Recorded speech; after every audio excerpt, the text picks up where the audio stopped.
All right, thanks. All right, love you, man. Bye. I got my MTV out. Savage! I'm a savage! Oh!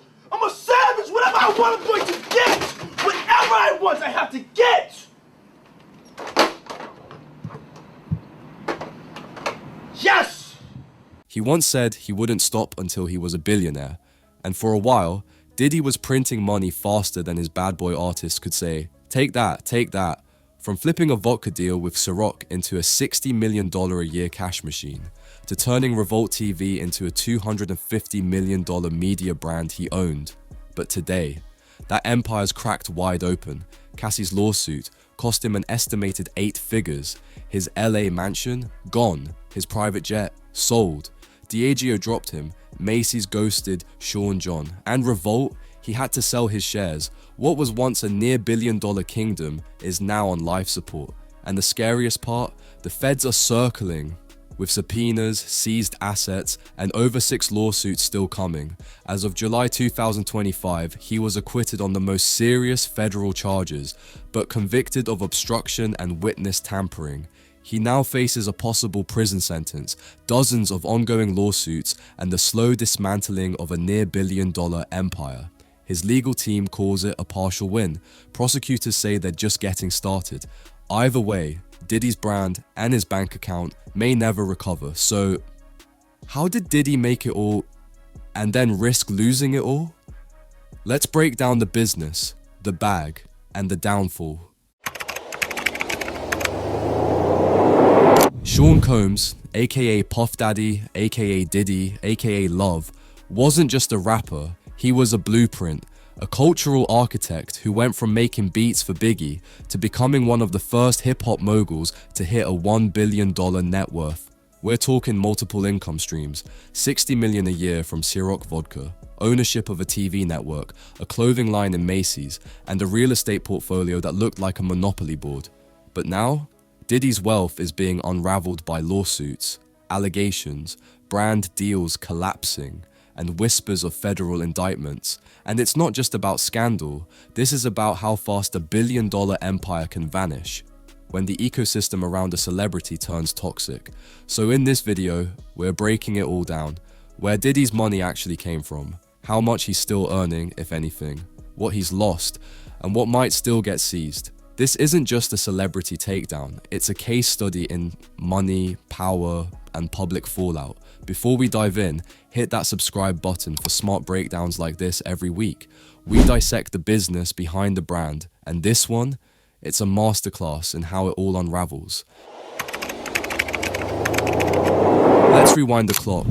It's the early 1990s. Sean Combs is a 20-something intern at Uptown Records, getting coffee, organizing studio sessions, and quietly out-hustling everyone in the building. That hustle, it paid off. In 1993, he gets fired, but instead of folding, he launches Bad Boy Records out of a one-room office with a phone, a fax machine, and a dream. Then came Biggie, then Mace, then Faith Evans, 112 artists in total. Within 5 years, Bad Boy wasn't just a label, it was the culture. And Diddy? He wasn't just producing records anymore, he was building an empire. In 1997, his debut album drops No Way Out, 7 times platinum. Over $10 million in album sales just from that one project. Add in tours, production fees, licensing deals. Diddy was pulling in $20 to $30 million a year from music alone. But he wasn't trying to be just rich, he was trying to be wealthy. Let's be clear.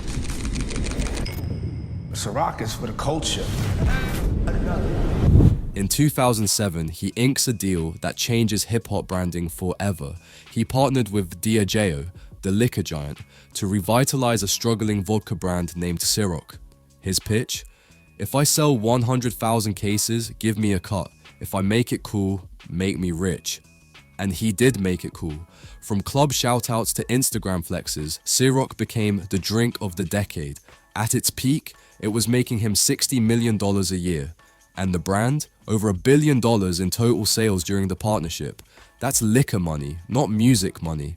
And in 2013, he doubles down with De Leon Tequila, another premium spirit, another high margin win.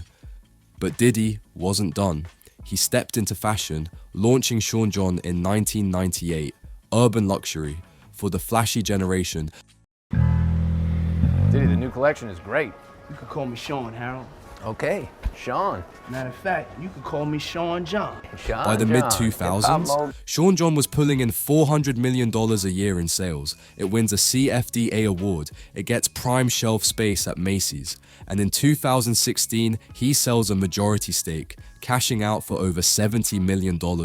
Oh, and in 2021, he buys it back during bankruptcy, because Diddy doesn't just make moves, he buys the chessboard.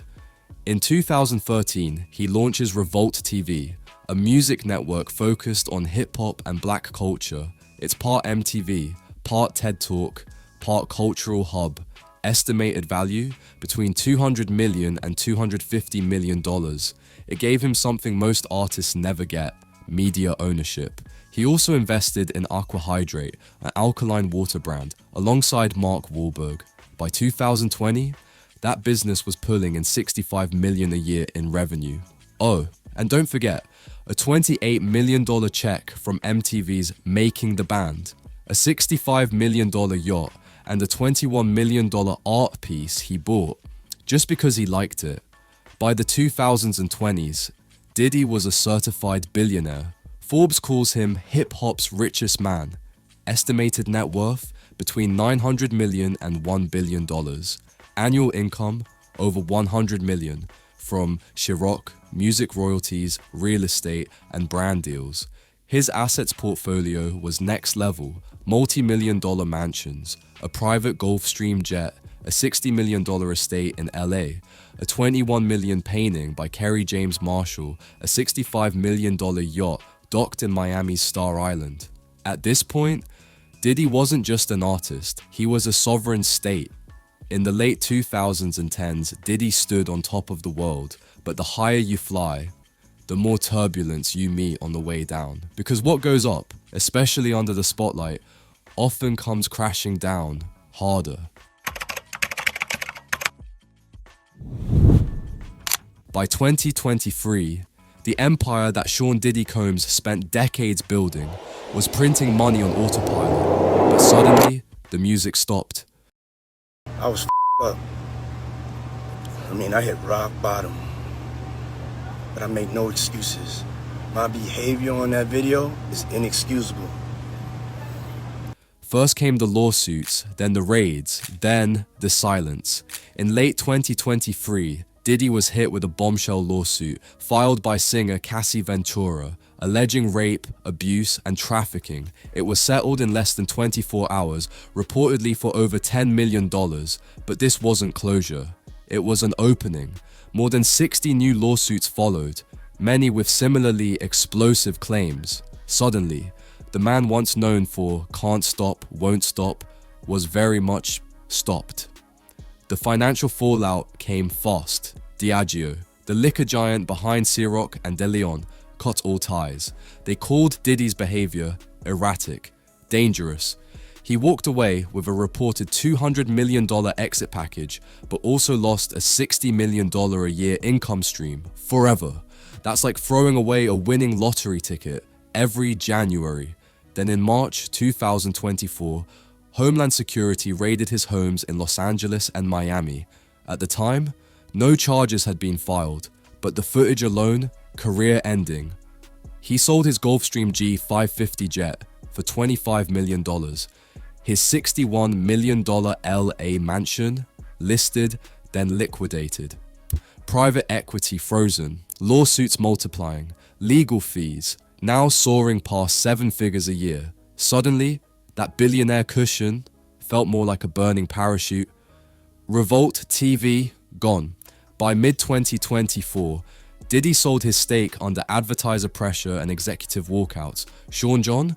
Macy's dropped it, retail partners vanished, revenue collapsed. The brand that once made $400 million a year was now radio silent. At his peak, Diddy's net worth flirted with $1 billion. Today, Forbes puts it closer to $400 million. That's a $600 million nosedive in under 2 years. But here's the thing. that number, it's not cash in the bank. A lot of it is tied up in real estate the government may seize, a $65 million yacht that's tough to sell in a scandal, a $21 million painting or worth less if the collector becomes infamous. In finance, that's called being asset rich, cash poor.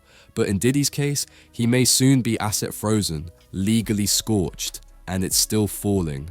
Ciroc / delay on income, around $60 million per year, gone. Revolt TV stake, around 200 to 250 million valuation, sold under pressure. Sean John deals, pulled by Macy's, brand valuation tanked. Music royalties, down from around $20 million per year to now approximately $1 to $2 million, as platforms and advertisers back away, luxury assets sold off, or under government scrutiny.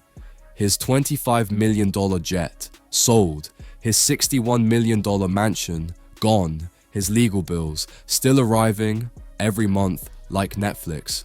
And with over 60 lawsuits, possible criminal charges, and federal investigations still in play, this isn't just a PR crisis, it's a full-blown financial exorcism. So after the lawsuits, the raids, and the empire on fire, what's actually left of the house that Diddy built?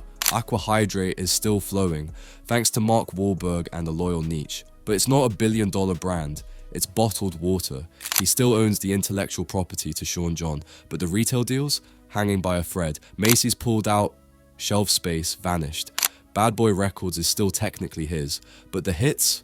In 2023, he gave back most of the publishing rights to the original artists. That means the royalty checks got a whole lot smaller. His real estate, what's not sold, might still be seized. And finally, his name. But that's the catch, because when your name is the brand, and that name makes headlines for all the wrong reasons, your empire isn't just at risk, it's radioactive. Music royalties that once brought in $20 million a year, now they barely crack $1 to $2 million. Advertisers are pulling away. Streaming platforms quietly muting the catalog. So what's left? A tarnished brand, a shrinking portfolio, and the billionaire's lifestyle collapsing in slow motion. Sean Combs once said, "Can't stop, won't stop." But in 2025, the courts might disagree. The Diddy's downfall wasn't just a crash, it was a controlled demolition, and the man holding the trigger was also standing on the roof. And as of July 2025, Sean Combs stands convicted of 2 federal crimes, with sentencing scheduled for later this year. Depending on how that goes, this story might not be over. It might just be Act 2. If you made it this far, you already know we don't just tell stories, we dissect empires. Drop a comment, which mogul should we break down next? And make sure to subscribe. We drop new videos every single week, breaking down empires and the businesses behind the brands and big names.